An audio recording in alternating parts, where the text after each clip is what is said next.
Hello everyone. Ratio analysis lecture 4. Ratio એનાલિસિસના આપણે અગાઉના જેટલા પણ લેક્ચર્સ જોયા એના અંદર આપણે અલગ અલગ વિગતો અલગ અલગ ફોર્મ્યુલાનો યુઝ કેવી રીતે કરવામાં આવે છે, કઈ ફોર્મ્યુલામાં કઈ વિગતમાં કેટલી બાબતોનો સમાવેશ થાય છે, આના વિશે આપણે લાસ્ટ 3 લેક્ચર્સમાં જોયું. રેશિયો એનાલિસિસની અંદર હવે વધારામાં જે નવી મેથડ કે કોઈ જોઈએ તો કદાચ તમને એવું પૂછી શકે અહીંયા ક્યારેક રેશિયોસ આપેલા હોય અને રેશિયોસ પરથી આપણને જે કોઈ વિગતો ખૂટતી હોય તો એ ફાઇન્ડ કરવાના ક્વેશ્ચન્સ આવી શકે. બરાબર છે. તો આજે કંઈક આપણે એવા ક્વેશ્ચન્સ જોઈએ, થોડા ડિફરન્ટ હશે, અલગ બાબતોનો સમાવેશ થતો હશે એમાં. ઓકે, ચલો તો સ્ટાર્ટ કરીએ.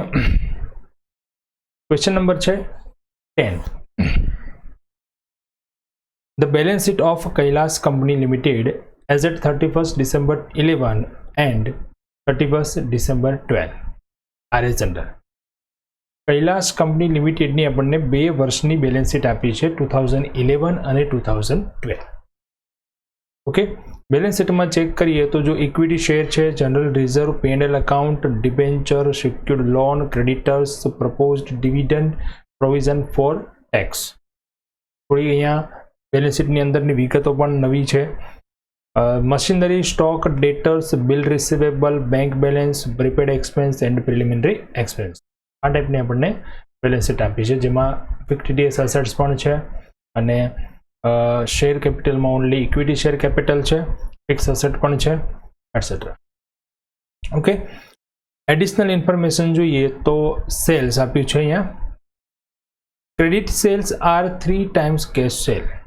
Credit sales are 3 times cash sale. જે ઉધાર વેચાણ છે એ રોકડ વેચાણ કરતાં 3 ગણું છે એવી ઇન્ફોર્મેશન આપી છે. એના પરથી આપણને જે કુલ વેચાણ આપ્યું છે, કુલ વેચાણ પરથી આપણે ક્રેડિટ અને કેશ સેલ્સનો રેશિયો આપણે ફાઇન્ડ કરી એનું અલગ અલગ પ્રમાણ શોધી શકીએ. ઓકે, પરચેસ આપેલું છે, પરચેસીસ એક્સપેન્સ છે, ઓફિસ એક્સપેન્સ છે, સેલ્સ ડિસ્ટ્રીબ્યુશન એક્સપેન્સ, મતલબ P&L એકાઉન્ટની વિગતો જે જરૂરી છે એવી આપણને થોડી અહીંયા આપેલી છે. The book value of stock on 31st December 10 was 80,000. એટલે કે 2011 માટેનો ઓપનિંગ સ્ટોક આપી દીધો 80,000. ડિસેમ્બર 10નો જે ક્લોઝિંગ સ્ટોક એ 11 માટે ઓપનિંગ થઈ જશે. And it's market value 70,000. Book value 80,000 છે બટ એની માર્કેટ વેલ્યુ 70,000 છે. તો જો એને સ્ટોકની પણ 2 વેલ્યુ આપી છે, એમાં પણ કઈ રીતે આપણે કઈ વેલ્યુ લઈશું એ ધ્યાન રાખવાનું છે. Find out the following ratios on the basis of above informations. આ ઇન્ફોર્મેશન પરથી આપણે રેશિયોઝ ફાઇન્ડ કરવાના છે બંને વર્ષ માટેના. Gross profit ratio, net profit ratio, liquidity ratio, return on employed capital, stock ratio, debtors ratio, assume 360 days. Debtors ratio માટે આપણને ડેઝ પણ આપી દીધી.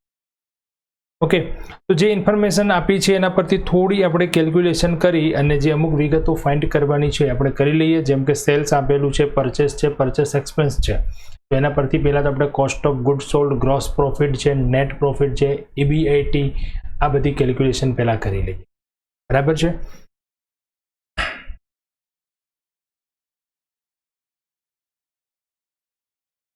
ચલો તો કેલ્ક્યુલેશન કરીશું. અહીંયા આપણે 2011, 12 અને 12, 13 એવું લખેલ છે, પણ આપણને ક્વેશ્ચનમાં આપણને રકમ આપેલી હતી 2012 અને 2011 અને 12ની બે વર્ષની વિગત આપી હતી.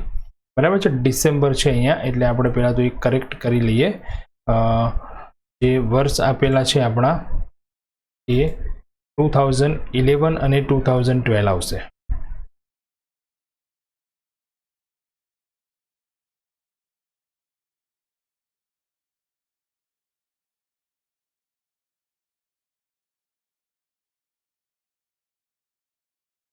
ઓકે,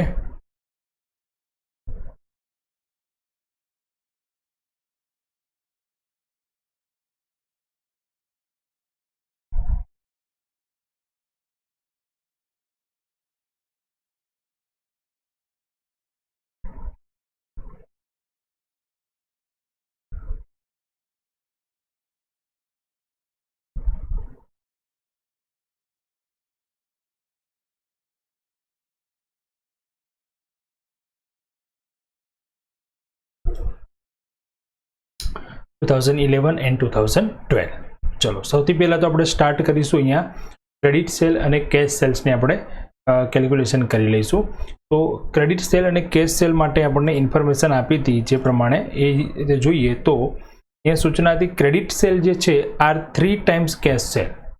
3 times કેશ સેલ એટલે માની લો કે ક્રેડિટ સેલ જે છે એ કેશ સેલ કરતાં 3 ગણું છે. એટલે માનો કે કેશ સેલ ₹1 છે, ₹1, તો ક્રેડિટ સેલ કેટલું થઈ જાય 3. એટલે ક્રેડિટ અને કેશનો રેશિયો 3:1 આપણે કહી શકીએ ક્રેડિટ સેલ કેશ સેલનો, બરાબર છે. 3 times એવું કહ્યું છે 100. તો અહીંયા આપણે પ્રમાણ શોધી લીધું તો એના પરથી આપણે ક્રેડિટ સેલનો રેશિયો કેટલું થઈ જાય 3/4. 3 જેમ 1 છે ક્રેડિટ કેશ ક્રેડિટ માટે આપણે ગણતરી કરીએ તો ટોટલ જે સેલ્સ હતું એને આપણે ડિવાઈડ કરીએ અહીંયા તો 1,80,000 અને ત્યાં આવશે 3,15,000. બંને વર્ષ માટે સરખું છે ને. અને કેશ સેલ્સનો થઈ જશે રેશિયો આપણો 1/4 તો 60,000 અને 1,05,000. જો અહીંયા ટોટલ સેલ્સ આપણને આપ્યું તો એને આપણે ડિવાઈડ કરી દીધું 2,40,000 અને 420 જે હતું એને આપણે જે સેલ ક્રેડિટ કેશ સેલનો રેશિયો હતો એમાં ડિવાઈડ કરી દીધું તો 180 અને 60 અને અહીંયા 3,15,000 અને 1,05,000 થઈ ગયું, બરાબર છે. એટલે આ એ આપણું થઈ ગયું ટોટલ સેલ જે આપેલું હતું 2,40,000 અને 4,20,000 એને આપણે કેશ અને ક્રેડિટમાં ડિવાઈડ કર્યું. સેકન્ડ થિંગ હવે આવશે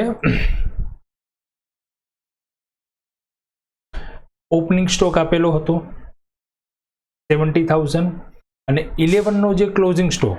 જો ઓપનિંગ સ્ટોકમાં ધ્યાન આપો ખાસ, અહીંયા આપણને ક્વેશ્ચનમાં રકમ આપી હતી ને. જો 31/12/10નો સ્ટોક છે એ 80,000 હતો એઝ પર બુક અને માર્કેટ વેલ્યુ પ્રમાણે કેટલો હતો 70,000. તો સ્ટોક માટે ઇન્વેન્ટરીનો એક નિયમ છે કે સ્ટોકની હંમેશા જે ઓછી વેલ્યુ હોય એ ધ્યાનમાં લેવાય, બરાબર છે. સ્ટોકની ઓલવેઝ જે લોઅર એમાઉન્ટ હોય એ ધ્યાનમાં લેવાય આપણે. એટલે ઓછામાં ઓછી રકમ અહીંયા કેટલી છે 70,000 તો પછી 70,000 લઈશું. બુક વેલ્યુ કે માર્કેટ વેલ્યુ નહીં પણ જે રકમ ઓછી હોય એ લેવાય. તો ઓપનિંગ સ્ટોક આપણે 11 માટે થઈ જશે 70,000 અને 11નો જે ક્લોઝિંગ સ્ટોક છે અહીંયા બરાબર 90,000 એ થઈ જશે ત્યાં 12 માટે ઓપનિંગ સ્ટોક, બરાબર છે. તો એ પ્રમાણે જોઈએ તો બંનેનો ઓપનિંગ સ્ટોક મળી જશે આ પ્રમાણે 70 અને 90 અને અહીંયા ક્લોઝિંગ થશે સોરી પરચેસ આપેલું છે જે આપેલું હતું એ પ્રમાણે plus purchase expense minus closing stock તો મળી જશે આના પરથી કોસ્ટ ઓફ ગુડ્સ સોલ્ડ. પહેલાં આપણે સેલ્સ આપ્યું હતું એના પરથી કેશ ક્રેડિટ અલગ કર્યું, ઓપનિંગ ક્લોઝિંગ પરચેસ એક્સપેન્સ આપ્યું તેના પરથી આપણે cost of good sales find કરી લીધી, બરાબર છે. ચલો હવે A માઇનસ B કરી દઈશું તો શું મળી જશે તો ગ્રોસ પ્રોફિટ એટલે કે sales minus cost of good sold તો મળી જશે આપણનો ગ્રોસ પ્રોફિટ. 2,40,000 માઇનસ 160 એટલે 80,000 અને 420 માઇનસ 3,15,000 એટલે 1,05,000. સેકન્ડ હવે ગ્રોસ પ્રોફિટ મળી ગયો આપણને તો ગ્રોસ પ્રોફિટ પરથી આપણે નેટ પ્રોફિટ ફાઇન્ડ કરી શકીએ. નેટ પ્રોફિટ એટલે આપણો earning before interest and tax, એના પરથી ઇન્ટરેસ્ટ માઇનસ કરીને ટેક્સ માઇનસ કરીને આપણે PAT પણ ફાઇન્ડ કરી શકીએ, બરાબર. તો પ્રોફિટની કેલ્ક્યુલેશન ચલો તો ગ્રોસ પ્રોફિટ આવી ગયો 80,000 અને 1,05,000. હવે એમાંથી માઇનસ કરીશું ઓલ એક્સપેન્સીસ. ઓલ એક્સપેન્સીસ એટલે કયા એક્સપેન્સીસ તો અહીંયા આપણને બેલેન્સ શીટમાં એક્સપેન્સ તો ના હોય પણ અહીંયા આપણને અલગથી એક્સપેન્સ આપેલા હતા. જો ઓફિસ એક્સપેન્સ અને સેલ્સ ડિસ્ટ્રીબ્યુશન એક્સપેન્સ, બરાબર.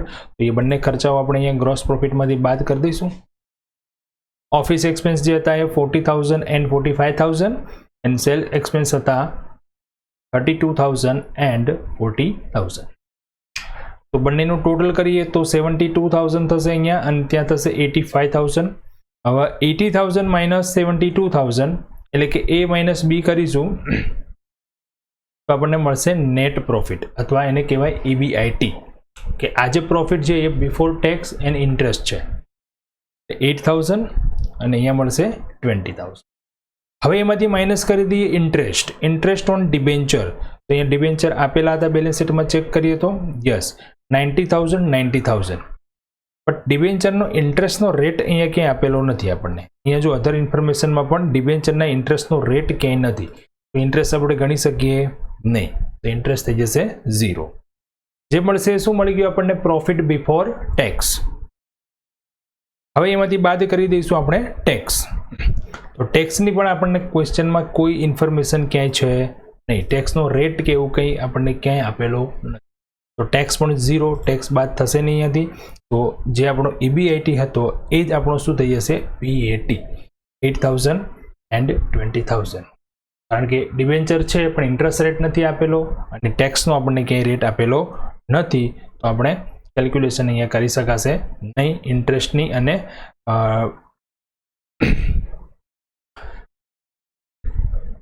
ટેક્સની. ઓકે, આટલી કેલ્ક્યુલેશન પરથી આપણને અહીંયા મળી ગયું, જો સેલ્સ મળી ગયું બંને ટાઈપનું, કોસ્ટ ઓફ ગુડ સેલ મળી ગઈ, ગ્રોસ પ્રોફિટ મળી ગયો, એક્સપેન્સીસ મળી ગયા ટોટલ, EBIT મળી ગયો અને પ્રોફિટ બિફોર ટેક્સ અને પ્રોફિટ આફ્ટર ટેક્સ પણ મળી. ઓકે, હવે આગળ જોઈએ તો યસ, લિક્વિડ એસેટ્સ ની પણ કેલ્ક્યુલેશન. જો આ કેલ્ક્યુલેશન આપણે ફર્સ્ટ કેલ્ક્યુલેશન કરી હતી ત્યારે પણ કરી શકીએ, અથવા જે રેશિયોઝ આપણે ગણીએ છીએ ત્યારે રેશિયોની જરૂર પડે ત્યારે પણ ગણી શકીએ. પણ અત્યારે આપણે પહેલાં કેલ્ક્યુલેશન કરીએ છીએ તો એક સાથે કેલ્ક્યુલેશન કરી લઈએ. લિક્વિડ રેશિયો ગણવાનો હતો તો લિક્વિડ એસેટમાં ડેટર્સ આવશે, બિલ્સ રિસીવેબલ આવશે અને બેંક કેશ બેલેન્સ આવશે. બરાબર છે. પ્રીપેડ એક્સપેન્સ આવશે. લિક્વિડ એસેટ મતલબ સ્ટોક સિવાયની કરંટ એસેટ. તો કરંટ એસેટ જેટલી હતી એમાંથી આપણે સ્ટોક નથી લીધો અહીંયા, તો બાકી જે બધી એ બધી શું થઈ ગઈ આપણી અહીંયા લિક્વિડ એસેટ. જો કરંટ રેશિયો ગણવાનો હોય તો કરંટ એસેટ ગણીએ અને પછી એમાંથી સ્ટોક બાદ કરીએ એટલે લિક્વિડ એસેટ મળી જાય. Okay, then liquid liability. Liquid લાયબિલિટીમાં પણ એવું છે, આપણે લાયબિલિટી કરંટ લાયબિલિટી જે હોય છે, કરંટ લાયબિલિટીમાંથી શું બાદ કરી દઈએ, બેંક ઓવરડ્રાફ્ટ અથવા બેંક ઓવરડ્રાફ્ટ સિવાયની કરંટ લાયબિલિટીઝનો આપણે ટોટલ કરીએ એટલે કે ક્રેડિટર્સ છે, પ્રપોઝડ ડિવિડન્ડ છે અને પ્રોવિઝન ફોર ટેક્સ છે.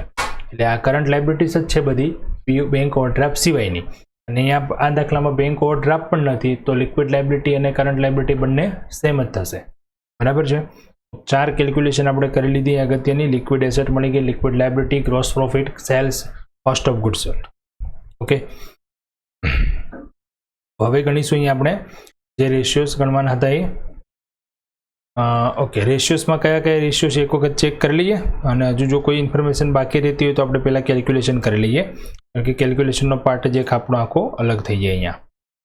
રેશિયોઝ જે હતા એ પ્રમાણે જો ગ્રોસ પ્રોફિટ માટે મળી ગયું, નેટ પ્રોફિટ લિક્વિડિટી માટે લિક્વિડ મળી ગયું, રિટર્ન ઓન કેપિટલ એમ્પ્લોયડ તેના માટે કેપિટલ એમ્પ્લોય જોઈશે, સ્ટોક રેશિયો માટે મળી ગયું છે, ડેટર્સ માટે. ઓકે, ચલો તો આપણે કેલ્ક્યુલેશન અહીંયા કરી જ લઈએ કેપિટલ એમ્પ્લોયડની. કેપિટલ એમ્પ્લોયડમાં આવશે equity share capital, preference share capital અને તો નથી અહીંયા, reserve, P&L account, debentures, secured loan અને એમાંથી માઇનસ થશે આપણા પ્રિલિમિનરી એક્સપેન્સ ફિક્ટિટિયસ એસેટ તરીકે 3,000 and 5,000. જો કેપિટલ એમ્પ્લોયડ એટલે આપણું જે નેટ એસેટ આપણે ગણીએ છીએ એ. નેટ એસેટ મતલબ શું થાય, તો total assets minus total liabilities. Okay, અહીંયા આપણે કેપિટલ એમ્પ્લોયડ આ રીતે ગણીએ તો જેમાં શેર હોલ્ડર્સનું ફંડ બધું આવી જશે, લોંગ ટર્મ લાયબિલિટીઝ આવી જશે અને રિઝર્વ એન્ડ P&L અકાઉન્ટ પણ આવી જશે, મતલબ રિઝર્વ્સ બધી આવી જશે. બરાબર છે. અને એમાંથી આપણે ફિક્ટિટિયસ એસેટ્સ તરીકે કોઈ પણ જો આપણને ફિક્ટિટિયસ એસેટની વિગત આપી હશે તો એ આપણે બાદ કરી દઈશું. બરાબર છે. તો કેપિટલ એમ્પ્લોયડ મળી ગઈ 3,20,000 11માં અને 5,60,000 2012માં. ચલો સ્ટોક રેશિયો ગણવાનો છે, તેના માટે એવરેજ સ્ટોક પણ ગણી લઈએ, opening plus closing divided by 2.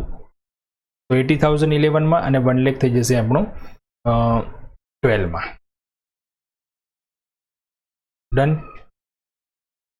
Gross profit ratio first, gross profit divided by sale into 100. Formula છે આની. ફર્સ્ટ ગણીએ 2011 માટે. 11નો ગ્રોસ પ્રોફિટ હતો 80,000, સેલ્સ હતું 2,40,000 અને 100. તો 33.3%. 2012માં 1,05,000 ગ્રોસ પ્રોફિટ, 4,20,000 એનું સેલ્સ હતું. અહીંયા ટોટલ સેલ લખવાનું છે, કેશ સેલ કે ક્રેડિટ સેલ નહીં, ટોટલ સેલ. એનો રેશિયો મળશે આપણને પર્સન્ટેજ 25. ચલો તેન ગ્રોસ પ્રોફિટ પછી શું હતું? Net profit ratio. અહીંયા આવશે PAT, profit after tax, divided by sale into 100. તો 11 માટે 8,000. અહીંયા EBAT કહીએ, EBT કહીએ કે PAT કહીએ, બધું એક જ છે, કારણ કે ઇન્ટરેસ્ટ અને ટેક્સ છે નહીં. Divided by 2,40,000. અહીંયા પણ ટોટલ સેલ આવશે ઇન્ટુ 100, 33.3%. જે ગ્રોસ પ્રોફિટ છે એ જ અહીંયા થઈ જશે આપણું નેટ પ્રોફિટ રેશિયો. સેમ એ પ્રમાણે આપણું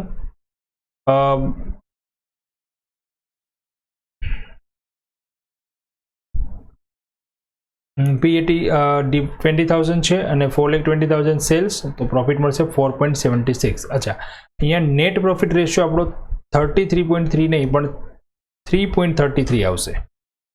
બરાબર છે, કારણ કે આપણે જે કેલ્ક્યુલેશન કરીને કેલ્ક્યુલેશનમાં જોઈએ તો અહીંયા જો પ્રોફિટ આપણો 8,000 છે, નેટ પ્રોફિટ આપણો 8,000 છે, એટલે ત્યાં થોડું અહીંયા લખવામાં ભૂલ થયેલી છે, હું કરેક્શન કરી દઉં. 30.3 નહીં આવશે, 3.33%. Okay,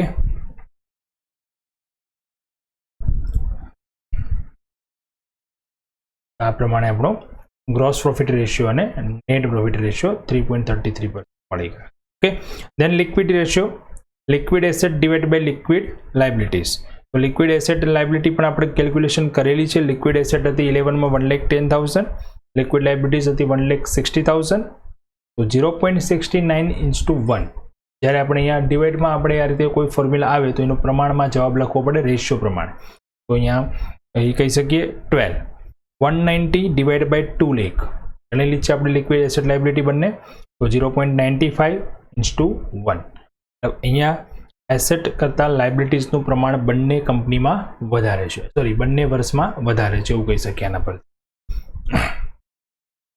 return on capital employed, capital employed માટેનું કેપિટલ એમ્પ્લોયડ રિટર્ન્સ. ફોર્મ્યુલા આવશે એની EBIT, earning before interest and tax divided by capital employed into 100. EBIT આપણું એ જ છે 11 માટે 8,000, કેપિટલ એમ્પ્લોયડ આપણે કેલ્ક્યુલેશન કરી 320 ઇન્ટુ 100. 2012 માટે 20,000 ડિવાઇડ બાય 560 કેપિટલ એમ્પ્લોયડ ગણી હતી ઇન્ટુ 100. તો અહીંયા મળશે આન્સર આપણને 2.5% 11 અને 3.57% આપણું 2012. ઓકે, પણ ગયું બંને વર્ષ માટેનું capital employed ratio, return on capital employed. Stock ratio અથવા stock turn over, cost of goods sold divided by average stock into cost of goods sold divided by average stock.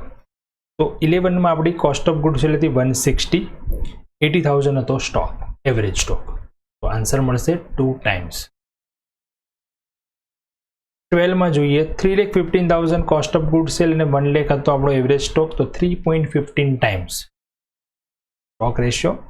Then debtors ratio, debtors plus bills receivable divided by credit sale into 360. અહીં આપણને days આપેલા હતા, બરાબર છે. 25,000 ડેટર્સ છે, 5,000 BR balance શીટમાં આપેલી છે. ક્રેડિટ સેલ આપણે ફાઇન્ડ કરેલું છે 1,80,000 ઇન્ટુ ડેઝ આપ્યા હતા 360, ના આપ્યા હોય તો આપણે કેટલા લેવાના 365. આન્સર મળશે 60 ડેઝ. 2012 માં જોઈએ તો 80,000 plus 7,500 divided by 3,15,000 into 360 એટલે કે 100 days. 11 કરતાં 12 માં ડેટર્સ કલેક્શન પીરિયડ વધી જાય છે, બરાબર છે. તો વર્કિંગ કેપિટલનો ઇશ્યુ રહેશે ત્યાં. તો આ પ્રમાણે આપણા question number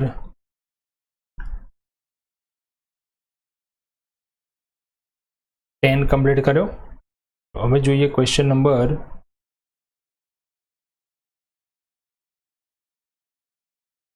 13. The annual account of HR Limited for the year 11 and 12 are summarized.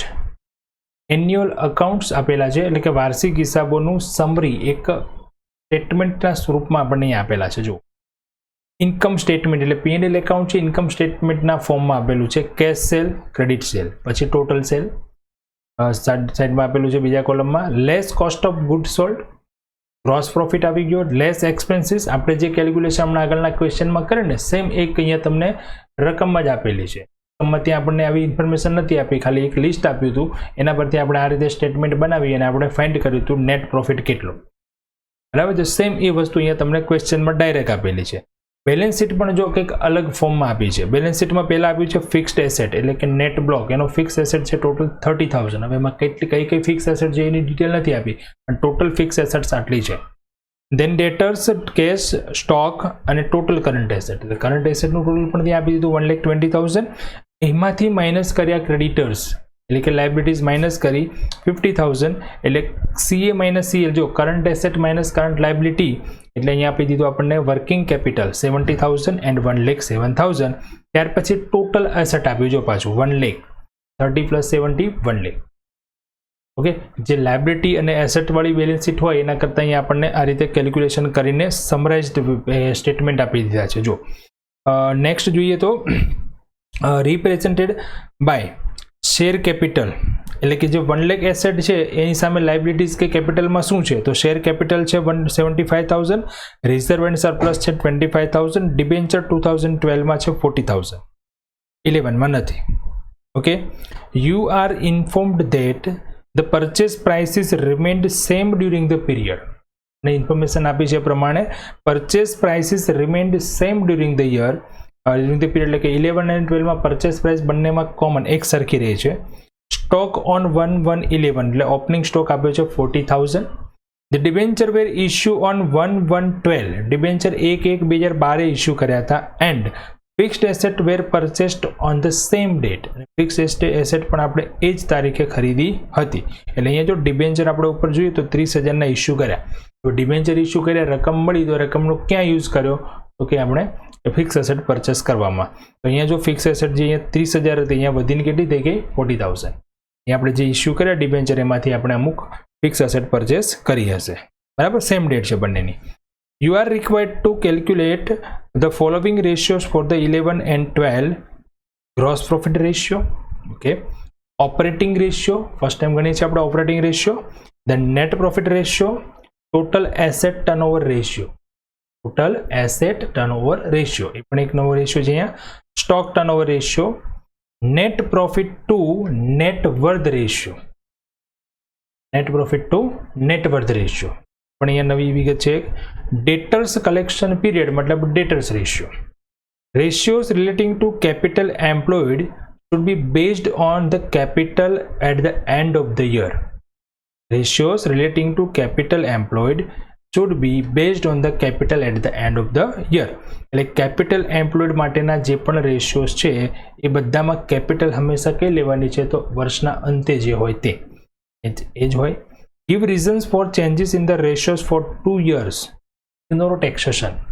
Reason પૂછવામાં આવ્યું છે કે રીઝન શું, જે ચેન્જીસ થશે 11 અને 12ના રેશિયોઝ ગણીશું એમાં બંનેમાં ચેન્જીસ આવશે, વધારો થશે, ઘટાડો થશે, કંઈ પણ આપણે કોમેન્ટ્સ આપણે અગાઉ આપી ચૂક્યા છીએ એના અંદર. બરાબર છે, તો એ જે રીઝન્સ છે અહીંયા તમે જણાવો કે શેના કારણે આ રેશિયોઝમાં ચેન્જીસ થયું છે.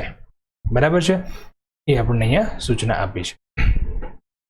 ચાલો જોઈએ. સેમ અહીંયા પણ આપણે થોડી કેલ્ક્યુલેશન પહેલાં કરી લઈએ.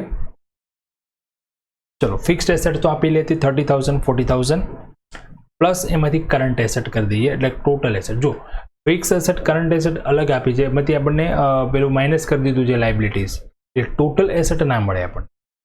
અને આ ગણવું શેના માટે પડે, તો આપણે અહીંયા પૂછ્યું છે ટોટલ એસેટના અને રેશિયો કીધો છે એટલા માટે. બરાબર છે, તો ગણતરી કરી લઈએ. Fix asset plus current asset તો શું મળી જશે, ટોટલ એસેટ. ઓપનિંગ સ્ટોક અને ક્લોઝિંગ સ્ટોક પરથી શું ફાઇન્ડ કરી લઈએ, એવરેજ સ્ટોક ડિવાઇડેડ બાય 2 કરી દઈએ એટલે એવરેજ સ્ટોક મળી જાય 50,000 and 77,000. શેર કેપિટલ હતી ઇક્વિટી શેર કેપિટલ, પછી પ્રેફરન્સ શેર કેપિટલ નથી આપેલી આપણને, અહીંયા રિઝર્વ આપેલી છે, તો એ મળી ગયું આપણને અહીંયા કેપિટલ એમ્પ્લોયડ. 50 days assets નથી. ફોર્મેટ આપણે બધામાં સેમ લખવાનું જેથી ભૂલાઈ ના જાય. કોઈ વિગત ક્યારેક કોઈ ક્વેશ્ચનમાં હોય ક્યારેકમાં ના હોય, ફોર્મેટ આપણું એનું એ જ રાખવાનું. જેનાથી ના હોય તો ડેશ. એટલે ફોર્મેટ કમ્પ્લીટ લખશો, જેટલી વખત ક્વેશ્ચન કરશો એટલી વખત લખશો, રિપીટ થશે, યાદ રહી જશે. કોઈ ક્વેશ્ચનમાં પછી કોઈ વિગત ના હોય તો પણ એ મિસ ના થાય. બરાબર છે. શેર હોલ્ડર્સ ફંડ મળી ગયું 1 લાખ અને 1,17,000. તો 3 બાબતો ફાઇન્ડ કરી લીધી આપણે: ટોટલ એસેટ, એવરેજ સ્ટોક અને શેર હોલ્ડર ફંડ્સ. ચલો ફાઇન્ડ કરીએ gross profit ratio. Gross profit ratio, gross profit divide by sale into 100. ચલો 11 માટે. હવે અહીંયા ગ્રોસ પ્રોફિટ અને સેલ્સ એ આપણે કેલ્ક્યુલેશન કરી નથી અને જરૂર પણ નથી, કારણ કે ક્વેશ્ચનમાં ક્લિયર આપેલું હતું આપણને. જો ગ્રોસ પ્રોફિટ 6476 અને આ એનું સેલ્સ કમ્પ્લીટ આપેલું છે. સ્ટેટમેન્ટ આપણે બનાવવાની જરૂર હતી જ નહીં. બરાબર છે, કમ્પ્લીટ આપેલું છે. તો ફાઇન્ડ કરી લઈએ 21.33. 2012 માં જોઈએ 76,000 પ્રોફિટ છે, 3,74,000 આપણું સેલ્સ છે અને પ્રોફિટનો રેશિયો મળે છે 20.32. તો શું થાય છે અહીંયા ગ્રોસ પ્રોફિટ રેશિયોમાં? ઘટાડો થાય છે. 21.33 માંથી 20.32 એટલે કે 1% ગ્રોસ પ્રોફિટ રેશિયો ડાઉન થાય છે, ઘટે છે. What is the reason of this? આનું શું રીઝન હોઈ શકે? ઓકે, ચલો આપણે સ્ટેટમેન્ટમાં ચેક કરીએ. સ્ટેટમેન્ટમાં વ્યૂ પરથી જોઈ શકીએ. જો અહીંયા ટોટલ સેલ કેટલું હતું? 3 લાખ. ઓકે, અને અહીંયા ટોટલ સેલ કેટલું હતું? 3,74,000. સામે પ્રોફિટ જુઓ, અહીંયા પ્રોફિટ 64 છે, અહીંયા પ્રોફિટ તો વધે જ છે પણ પર્સન્ટેજ પ્રમાણે પ્રોફિટમાં શું થાય છે? ઘટાડો થાય છે. એટલે 21% પ્રોફિટ હતો અને હવે 20% પ્રોફિટ. તો ટર્નઓવર વધવાના કારણે રીઝન શું છે? તો કોસ્ટ ઓફ ગુડ સેલ જુઓ. ત્યાં કોસ્ટ ઓફ ગુડ સેલ અહીંયા જોઈએ તો આપણે 11 માં 2,36,000 છે અને ત્યાં જોઈએ તો 2,98,000. મતલબ શું થાય છે? જેટલા પ્રમાણમાં વેચાણ વધે છે એટલા પ્રમાણમાં સામે કોસ્ટ ઓફ ગુડ સેલમાં વધારો થાય છે. બરાબર છે. એટલે જે 3 લાખમાંથી 3,74,000 આપણું જે વેચાણ થયું, મતલબ 74,000 ઇન્ક્રીઝ થયું, તો અહીંયા જુઓ તો 36ની જગ્યાએ સીધા ત્યાં કેટલા થઈ ગયા? 98. 236 માંથી 298. મતલબ કોસ્ટ ઓફ ગુડ સેલમાં વધારો થવાના કારણે આપણા ગ્રોસ પ્રોફિટ રેટમાં ઘટાડો થાય છે. વેચાણ તો જે વધવું જોઈએ એ પ્રમાણે વધ્યું છે પણ સામે કોસ્ટ ઓફ ગુડ સેલમાં પણ ક્યાંક વધારો થયો છે, જેના કારણે આપણો ગ્રોસ પ્રોફિટ રેટ ઘટે છે. બરાબર છે. આપણે આન્સર લખી શકીએ, રીઝન આપવું તો રીઝન આપી શકીએ. બરાબર છે. Increase in cost of good sold. બરાબર છે. The reason of the down to gross profit ratio is increase in cost of good sale. Okay, operating ratio. Operating રેશિયોની ફોર્મ્યુલા છે cost of good sold plus operating expense divided by sale. બરાબર, cost of good sale COGS ટીની આવે અહીંયા operating expense into 100. ચલો 2011 cost of good cell પણ આપણને આપેલી હતી ઇન્કમ સ્ટેટમેન્ટમાં, કમ્પ્લીટ જ કેલ્ક્યુલેશન કરેલી જ હતી. ત્યાં ખર્ચાઓ, આ બધા ખર્ચા થઈ જશે ને, આપેલા છે. એક્સપેન્સીસ પણ આપેલા છે 49 અને 59. ઇન્કમ સ્ટેટમેન્ટ કમ્પ્લીટ આપણને ક્લિયર આપેલું છે. સેલ હતું 3 લાખ, તો 95% ઓપરેટિંગ રેશિયો. જ્યારે 2012 માં 95.45. મેં કહ્યું ને કે ખર્ચામાં વધારો થવાના કારણે પ્રોફિટના રેટમાં શું થાય છે? ઘટાડો થાય છે. સેલ્સ આપણે જે કરતા હતા એ જ કરીએ છીએ. પરચેસમાં પણ કહી દીધું કે પરચેસમાં પણ સેમ છે પ્રાઇસ આપણી, એ પણ સૂચના આપી દીધી. તો બાકી શું રહ્યું? આપણા પ્રોફિટ ઘટવાનું કારણ શું થયું? ખર્ચાઓ. ખર્ચની અંદર આપણું કયો ખર્ચ આવી શકે? પરચેસને લગતા એક્સપેન્સીસ આવી શકે. પરચેસ સેમ છે પણ પરચેસને લગતા એક્સપેન્સીસમાં વધારો થઈ શકે, બીજા ઓપરેટિંગ એક્સપેન્સમાં વધારો થઈ શકે. તો અહીંયા જો ઓપરેટિંગ એક્સપેન્સ વધે છે, 49ની જગ્યાએ કેટલા થાય છે? 59 થાય છે. બરાબર છે. તો એ પ્રમાણે અહીંયા આપણું ઓપરેટિંગ રેશિયોમાં પણ વધારો થાય છે. બરાબર, ઓપરેટિંગ ખર્ચમાં વધારો થવાના કારણે. નેટ પ્રોફિટ રેશિયો તો PAT divided by sale into 100. 2011 PAT 15,000 divided by 3 lakh into 100, તો 5%. અચ્છા, હવે આપણું PAT ક્યાંથી લાયા આપણે? તો PAT પણ આપણને કેલ્ક્યુલેશનમાં કમ્પ્લીટ આપેલો છે. નેટ પ્રોફિટ પછી અહીંયા ક્યાંય આપણને જો અહીંયા ડિબેન્ચર કે એવી કોઈ ઇન્ફોર્મેશન આપી છે પણ ડિબેન્ચર આપ્યા છે પણ પર્સન્ટેજ નથી એટલે ઇન્ટરેસ્ટ ના ગણી શકીએ. ટેક્સ માટેની કોઈ સૂચના નથી અને લાસ્ટમાં સૂચના પણ આપી દીધી હતી ઇગ્નોર ટેક્સેશન, મતલબ ટેક્સ આપણે ઇગ્નોર કરવાનો છે. તો આપણો નેટ પ્રોફિટ એ જ આપણો પીએટી થઈ જશે કેમ કે ઇન્ટરેસ્ટ પણ નથી. બરાબર છે. તો 5% મળી ગયું. 2012માં જોઈએ તો 17,000, 3,74,000 અને 4.55. બરાબર છે. તો અહીંયા પણ ચેક કરી શકીએ આપણે કે પ્રોફિટના રેટમાં શું થાય છે, ઘટાડો થાય છે. બરાબર છે. પ્રોફિટ આફ્ટર ટેક્સમાં તો બંને ખર્ચમાં વધારો થાય છે જેના કારણે બંને પ્રોફિટમાં ઘટાડો થાય છે. જો ગ્રોસ પ્રોફિટમાં ઘટાડો થવાનું કારણ હતું કોસ્ટ ઓફ ગુડ સેલ. બરાબર. અને અહીંયા આપણા ખર્ચાઓ જે ઓપરેટિંગ એક્સપેન્સીસ હતા, ઓપરેટિંગ એક્સપેન્સીસમાં વધારો થવાના કારણે અહીંયા જો ઇન્ટરેસ્ટ નથી, અહીંયા ઇન્ટરેસ્ટ છે.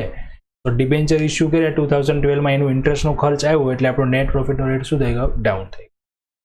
બરાબર છે.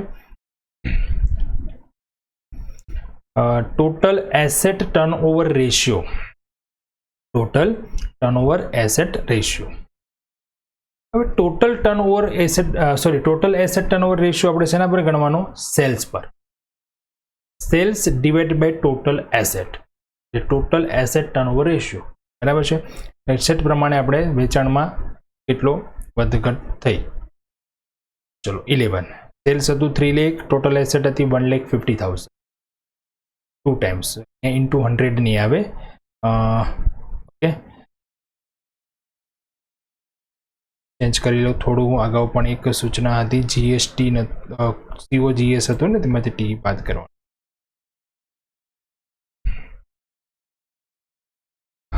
અહીંયા 100 નથી આવતા, ફોર્મ્યુલા આપણી રોંગ છે. Sales divide by total asset આવશે. રેશિયો આપણને પ્રમાણમાં મળે.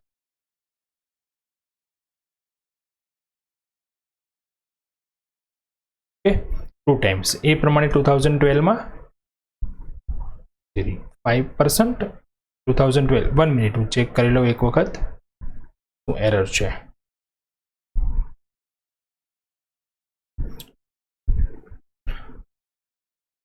ચલો આપણે એસેટ કેલ્ક્યુલેશન કરી હતી, જોઈ લઈએ. એસેટ્સમાં એસેટ્સ કેટલી હતી, ટોટલ એસેટ હતી અહીંયા 2,23,000. ઓકે,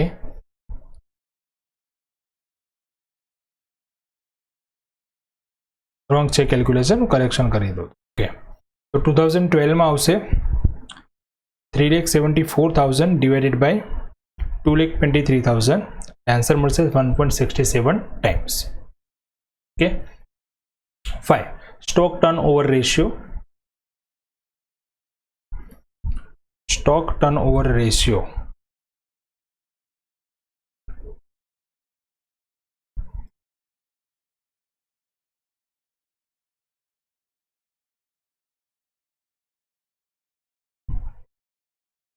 ટાઈપિંગ કર્યું છે આ લોકોએ, ફોર્મ્યુલા આખી ખોટી ખોટી લખી નાખી. તમે મારા ભરોસે કાંઈ કરાય નહીં.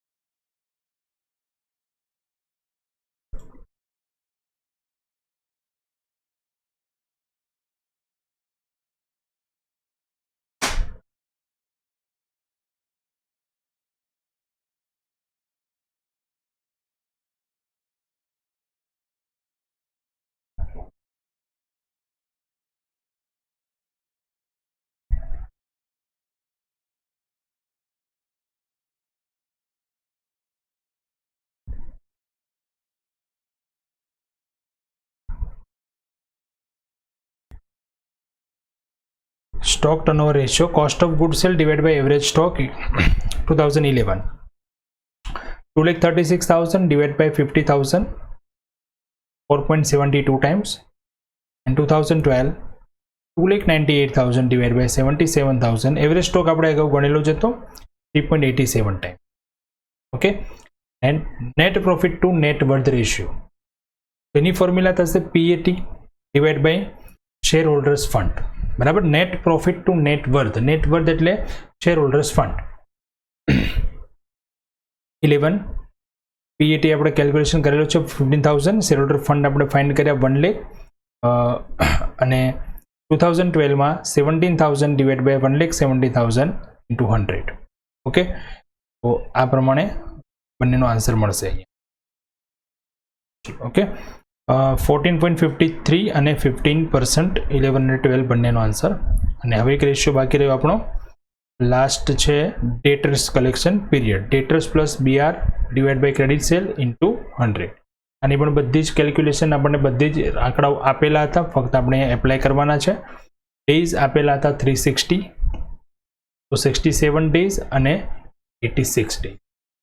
ઓકે, તો આ આપણા ક્વેશ્ચન બંને જે અલગ અલગ ઇન્ફોર્મેશન આપણને બેલેન્સ શીટ કરતાં થોડી અલગ ઇન્ફોર્મેશન આપી હતી, જે પરથી આપણે કેલ્ક્યુલેશન કરી.